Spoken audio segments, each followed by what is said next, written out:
Hi, everybody, and welcome to Going Native, episode number 46. This week, unlike previous ones, our special guest is Gabriel Dusrace on the C++ team. And I'm still Steve Carroll, the dev manager. We're actually going to interview you about modules today, So we figured rather than having a whole intro thing, we just jump right into it. Yeah. Okay, so modules is a new feature that is targeting a future version of the C++ language, right? That's right. So modules is something that we want for the language, and what is it we're doing? So why should I care? What does modules mean for me, Joe Average C++ developer? Usually, if you do C++, you feel the build pain, right? Build time pain. Build time in the sense of how long it takes to build. How long it takes to compile your code. Okay. So we think it's going to have benefits for that. Yep. What else? You know about the macro havoc. Let's assume they don't.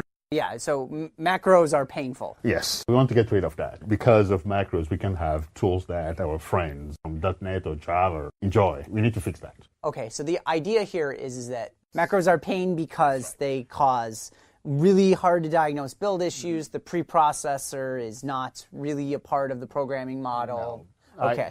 And I explained this in my CVP Con 2015 talk, and you'll see the link right. to that. So if you want to deep dive on this talk, we'll definitely point you towards the CPP Con talk that he gave. But this is like intended to be an overview, so you understand like what the benefits are, and also we're going to do a demo of what this looks like in today's bits. Yeah. So the other thing is when you take a C++ component libraries and then you're building stuff with the header file, you don't actually have an idea of what the dependencies are. We want to express those dependencies directly in code so that we can have tools that help us, when you build a component, know what are the dependencies, as opposed to just grab whatever happens to be, right? I want to make sure that we cover what this is at its most basic level, which is like today you do pound include such and such a header file, and then that disappears by the time the compiler proper gets it doesn't see that. The preprocessor just inlines that file there, taking into account all the macros. Whatever files happen to be there, okay? Not necessarily one to think. Right, yeah, exactly. The transitive closure of all of the things that are necessary in order to include, say, vector. Yeah. So now it's the ability to say, like, import without a pound in front of it with the name of the library that you want to pull in. Standard container, for example. So standard container could just be everything we know is a standard container, list, vector, map, that kind of stuff, right? Today we have very little header files because people want to optimize header inclusion. You have to think about these things, pre-compiled headers and all of these sorts of ideas. We just want a standard container, vector list, and it doesn't really matter. It's standard. But it's not just about standard, right? Like you can do this with your own code too. It's about like a way to add modularity into your own code. That's right. Yes. Yeah. Okay. And so why do we think this is going to improve build throughput? Well, so with modules, what happens when you say, import standard container, the compiler says, okay, I know what that means. And then you start using vectors. State vector, it comes from vector. And then the compiler will just go and grab the type vector. That's what happens in the modules world. It just goes and it pulls the implementation that it needs out of the module for containers. For container, that's all. Okay. It doesn't do something more than, So this is really meeting C++ motto. You don't pay for what you don't use. I see. So. Okay, so basically you don't have to pull in all of those header files. That's right. So there's less code for the parser to look at, and then eventually discard because you're only using a small fraction of it. Exactly right. And in fact, that work of parsing has already been done once, as opposed to being done all the time, right? So you save on compute power. That kind of thing. In an existing code base, people solve this problem with PCHs, precompiled headers. Precompiled headers, then you have to set up your environment, remember the macros. And it does what it does today, but it is a real pain to scale. Right. And developers just hate it because it's so difficult. And another thing about PCH files is that they're sort of vendor specific. Yes, right? machine specific. The way you handle it on Clang, and if you want to support multiple cross-platform, which is really the thing for C++ these days. That's right. You really have pain in PCH. And so this should take that out, and all that complexity goes out of your code. Yeah, that's right. So now the way we are specifying modules is that you have these semantics, and then when you when a compiler compiles a module interface, it generates some metadata. And the expectation is that eventually the community will share this metadata by all compilers. That's the expectation long term. right? I see, which allows you to build like tools. Yeah, yes, tooling. So back when I was a bad person and used to write C#, no, C# is lovely. So is Java. That we used to have like the ILDASM tool, which you'd use to inspect or resharp. Yeah, Okay. you will have that with modules, and there is Reflector, no yeah. and there is no fundamental reason why you can't have that with C++. You just need to have the right language semantics, and then you build the tools that give you that productivity boost, and we'll get that with modules. Okay, so we get macro isolation, faster builds, ability to express modularity in your code using the actual language, and productivity toolability. tooling. Those are the sort of major Yes, advantages. yeah. So it is very important that we don't focus only on builds, right? If build is the only thing, I was mentioned that earlier, right? But it is the only pain point, then you could just teach your compiler about some build logic. If you happen to think that you only use one build system, Right. I have a lot of friends who use, Automake, CMake, Ninja, Bazel, and inside Microsoft here, I think we have a lot that I don't know about. So even if you think it will be a good idea to hard code a certain build logic in the compiler, it is not C++ way of doing things. So what we need to do is to have this build system agnostic language feature that allows us to build scalable build systems. So let's take a look at an actual demo of this. Let's make this concrete for people.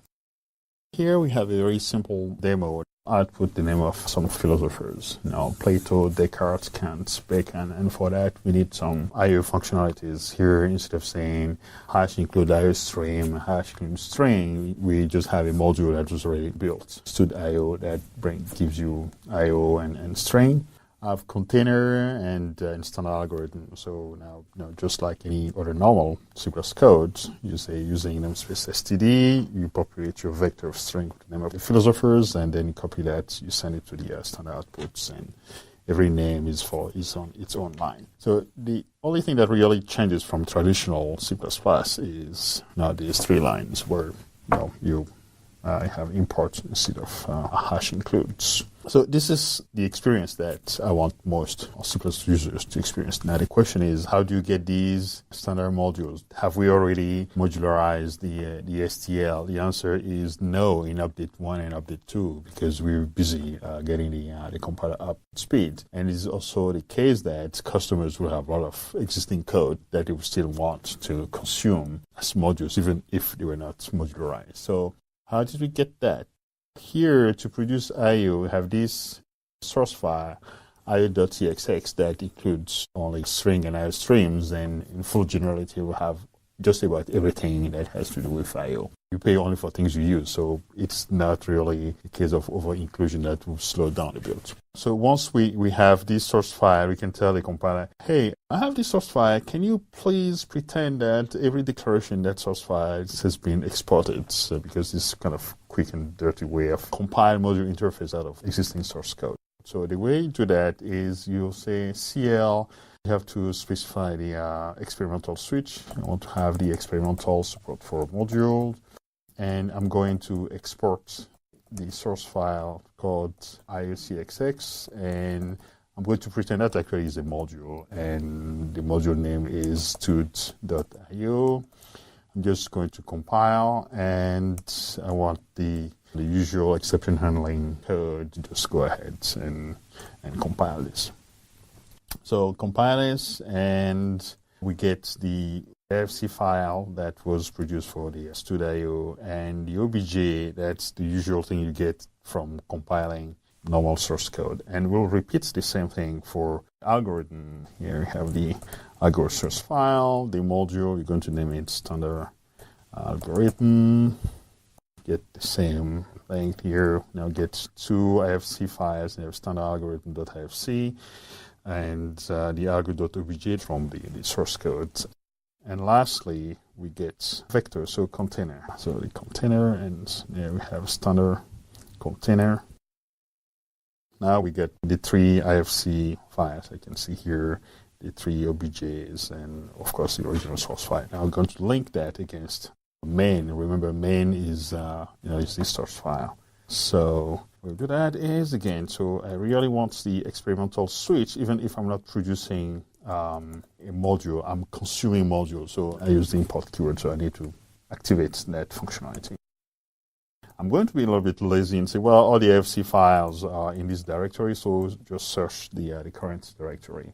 The main source file and the OBJs that I want to link. So I have IO OBJ, I'll go OBJ, container OBJ. And of course, I need the standard exception handling mechanism, and I don't want to see a lot of stuff going on.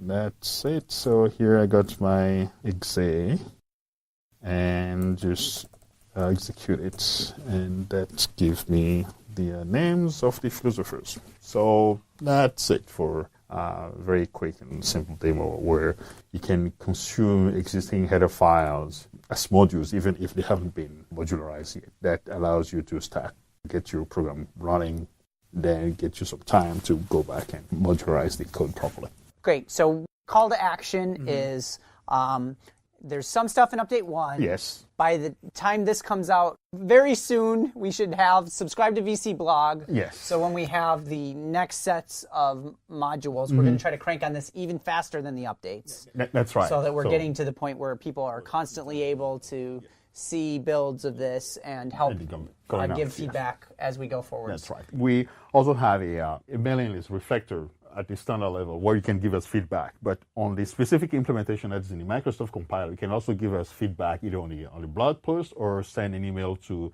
the distribution list, modules@microsoft.com. That's very simple.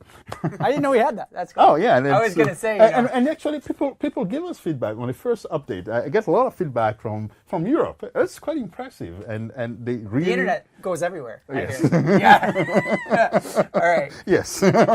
Cool. So... Modules awesome. Give it a try. Send us some emails, modules@microsoft.com. That's right. And we'll see you next month. Yeah.